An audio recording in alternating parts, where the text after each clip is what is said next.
안녕하세요.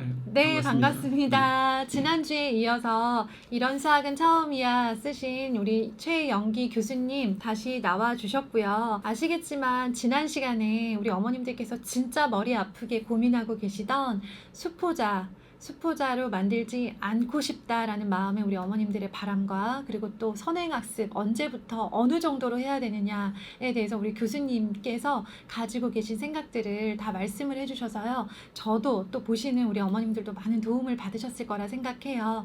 이 책을 이제 읽어보신 분들도 계시겠지만 저는 이 책을 읽으면서 가장 놀랐던 게 실은 이제 우리 교수님이라고 하면 더구나 서울대 수학교육과 교수님이라고 하면 일단 책이 무조건 어렵고 재미없을 거다라고 생각을 했어요.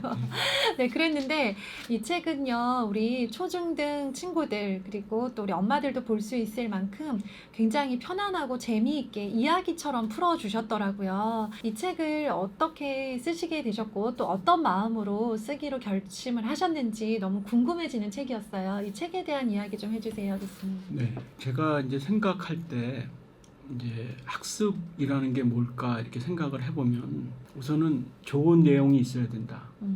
그 다음에 좋은 선생님이 있어야 된다. 그리고 학생들이 흥미를 가져야 된다. 이게 저는 가장 중요한 세 개라고 생각을 하고 있었어요. 뭐 이론적인 것이 아니라. 네.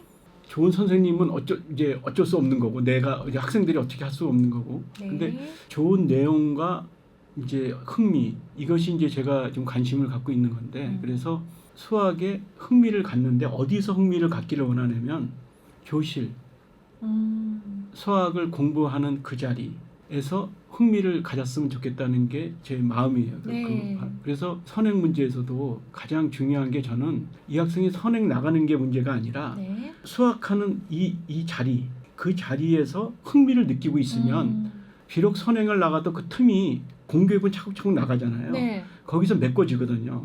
거기서만이라도 흥미를 갖고 재미를 느끼면 나가는 발판이 이렇게 확실해지는데 네. 문제는 아까 얘기했지만 수학은 이 발판이 정말 중요하거든요. 그러니까 흔들리는 게 이 발판이 흔들리는 건데 여기서 굉장히 중요한 게 흥미인 거예요. 개념이 뭔가 하면 개념이 말하기 힘들죠. 근데 학생이 흥미를 느꼈다 그러면 네. 개념일 가능성이 높아요. 아. 물론 이제 좋은 책들이 많아요. 이제 뭐 과학책도 많고. 근데 보통 책들은 좋은 책인데 약간 교과 과정이랑 관계없이 또 난이도가 너무나 다양한 거예요. 네. 책을 읽다 보면은 또 어느 경우는 대학교 때 있는 내용도 있고 재미있는데 교실에 들어오면 또 재미있는 내용이 이게 연결이 안 되는 거예요. 그래서 이제 제가 생각할 때는 그 학교에서 배우는 그 내용을 갖고 거기다가 흥미를 덧붙여야겠다. 저는 이게 너무나 중요하다고 생각하거든요. 이게 발판을 만들어주기 때문에. 그러니까 수업 시간에 자면 안 되거든요, 애들이요. 근데 수포자 애들이 나중에 고등학교 때 가장 특징적인 모습이 네. 자는 거예요. 자요. 예. 선생님들도 잤어요. 네. 선생님들도 그거를 방해하지 않는 이유가 오히려 떠드는 것보다 선생님들도 이제 그렇잖아요. 조용히 자면 오히려 안 되죠. 수업하는데 그러다 네. 보니까 이게 그러면 안 되거든요. 그 자체가 재미있기가 쉽지 않아요. 네. 그래서 이거를 이제 수도 자연수 정수하면 이렇게 수들이 부족하니까 스스로 이것을 보완하면서 성장한다. 수들이 그건 약간 생존의 관점이니까 좀 의외잖아요. 마치 사람 같은 느낌이 그렇죠, 들었어요. 그렇죠. 네. 의나. 네. 그러면 한번 의외이기 때문에 한번 머리에 남아요. 네. 흥미를 증진시키는 참고서를 만든다는 게 제 생각이에요. 근데 이제 이러한 모델이 없었기 때문에 네. 제가 이것을 처음에 이제 1부터 만들 때부터 좀 고민을 했어요. 네. 그런 면에서 이제 제가 이 책을 약간 스토리 중심으로 하고 네. 약간 의외라는 설정을 계속 넣었죠. 맞아요. 네, 그렇게. 그래서 분명히 개념 자체는 저한테 혹은 또 저희 초등이나 중학교 친구들한테 만만한 개념은 아닌데 이걸 이야기로 어떻게든 쉽고 재미있게 친근하게 풀어가려고 되게 노력하셨구나. 그래서 교수님이 어떻게 아이들 눈높이에 이렇게 맞춰가지고 쓰셨을까? 엄청난 노력이 필요하셨겠다라는 생각도 들었어요. 좋은 말씀 저는 듣고 싶어요. 왜냐하면 우리 사회에 수학에 관한 굉장히 좋은 훌륭한 어르신이잖아요. 어른이시잖아요.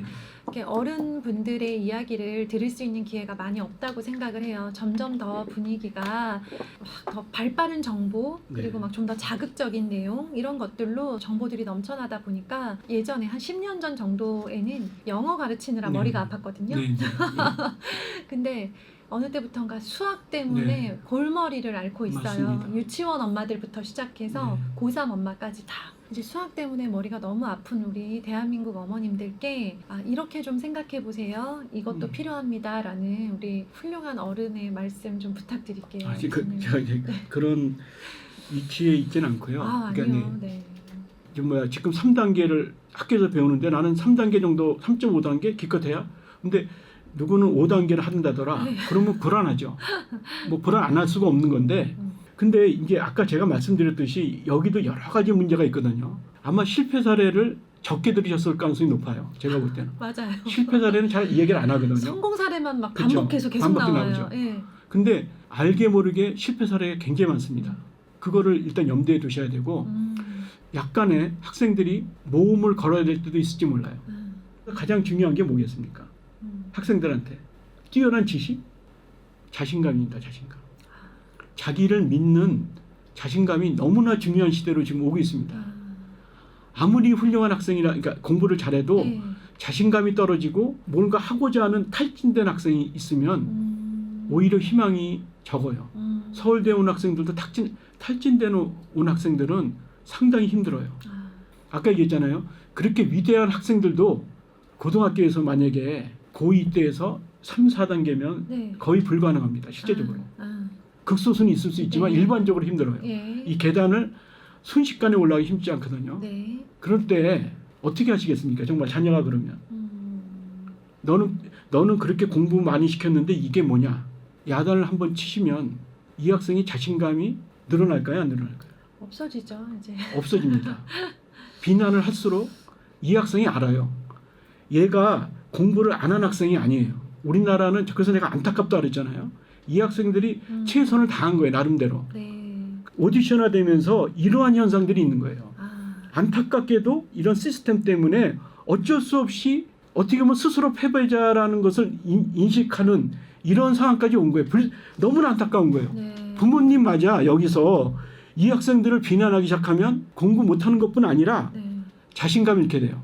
위대한 인물들이 대학교를 어디 나왔는가 한번 확인을 해보십시오. 체니 대통령이라고 닉 체니 부통령 아시죠? 네. 그 대통령이 어디 대학을 나왔습니까? 몰라요. 제가 모르지만 북부에 한 200위권 대학을 나왔어요. 근데 그분은 원래 처음에는 좀 좋은 데 있다가 아마 거기서 탈락을 해서 그쪽으로 했는데 계속 기회를 주는 거예요. 제가 이 말씀을 드리는 이유가 뭐냐면 네. 이 학생이 비록 우리가 말하는 그 순위에서 낮은 대학을 간다 그러면 네. 거기서 1등을 하면 돼요.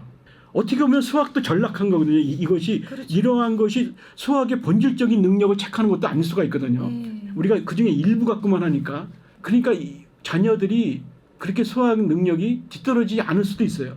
대학교 가서 오히려 이것이 발현될 수도 있어요. 수학 능력이. 이 학생들만 실망을 안 시키면. 그러니까 제 생각에는 멀리 보시고 그 부정적인 언어는 가급적 피했으면 좋겠다. 네. 그리고 수학은 나중에 대학교 이후에 돼서 분명히 본인이 갖고 있는 그런 잠재적인 이러한 생존력 이것 때문에 다시 일어설 겁니다. 분명히. 저는 그렇다고 믿어요. 그래서 장기적으로 보시고 아무리 학생들한테 아무리 선행을 했다 하더라도 교실에서는 아무리 못 가르치는 선생님이 가르쳐도 열심히 들어라. 저는 이게 굉장히 중요한 가치라고 생각해요. 맞습니다. 네. 학생들이 흔히 그래요. 저 선생님은 못 가르쳐요. 네. 전 세계에 가르치는 사람이 얼마나 많습니까? 네. 잘 가르치는 선생님도 있지만 당연히 못 가르치는 선생님도 있는 거예요. 그렇죠. 그거는 확률적으로 당연하거든요. 그러한 교실에서도 반드시 배울 게 있다는 것을 부모님이 인식시키기를 바라요. 그러면 이 학생들이 설사 선행을 한다 하더라도 여기서 그냥 발판이 쌓이면 선행 플러스 공교육에서의 그것 때문에 발판이 무너지는 것이 조금 더 감소될 거예요. 그러면 네. 수포자가 더 올라갈 거라 생각해서 공교육을 절대 잊으시면 안 돼요. 장기적으로는 긴 안목을 가진 부모가 되자. 네. 그쵸? 고등학교 입시가 우리 아이들의 최종 목표가 되지 않도록 그 입시 이후의 삶도 멀리 내다보시면서 아이가 단순히 대학 입시 결과에 따라서 이 아이의 인생이 결정되지 않는다. 그리고 자신감이 너무나 중요하고 아이에게 비난의 말은 삼가하자라는 거 진짜 저 마음에 새기면서 들었고요. 두 번째, 단기적으로는 지금 수학 공부를 하고 학교를 다니는 우리 아이에게는 내가 아무리 수학을 잘하고 선행을 많이 나갔어도 오늘 교실에서 수업 시간에 집중해서 듣는 건 가장 중요한 가치다. 네. 라는 거 사실 이거 우리 부모님들이 말씀해 주시지 않으면 아이들은 어디 가서 들을 곳이 없어요. 그렇죠? 우리 어머님들도 들으시면서 아마 많은 깨달음이 있으셨을 거다라는 생각이 들었어요. 교수님 오늘 이렇게 나와주셔서 우리 구독자님들께 여러 가지 좋은 말씀 해주셔서 정말 감사드려요. 네. 자, 인사드릴게요. 안녕히 계세요. 감사합니다.